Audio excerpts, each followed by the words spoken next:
এক বুদ্ধিমান লোকে কইছিল, কি, যার পকেটে টাকা পয়সা নাই, হ্যাঁ, তার ইজ্জতও নাই।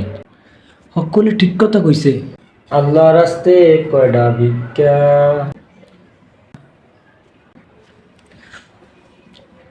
এইলাম, মাবুদ তোমার বান্দারে জান্নাতে। আমি এখনো দিতে পারতাম না, আমারে মাফ করেন। তোর কাছে আমি চাইছি, তোর কাছে কি আমি ভিক্ষা চাইছি? হ্যাঁ, না। তাইলে বেচতে কথাটা কইলি কিনলে? মানে আমি তো মনে করছি, কিরে, আমি কি তার কাছে ভিক্ষা চাইছিলাম রে? না, চান নাই।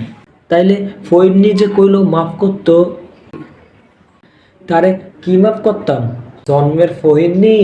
না না ভাই, আমি কথাটা, তোরতে আমার টেয়া পয়সা বেশি, হ্যাঁ, পকেটে তোর আড়ানা আসেনি, আড়ানা? হ্যাঁ, টেহা বাস্তবে দেখছো জীবনে?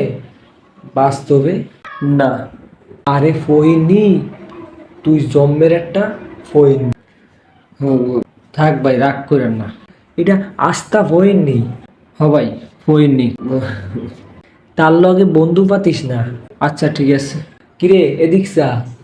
জি, থালাটা ল।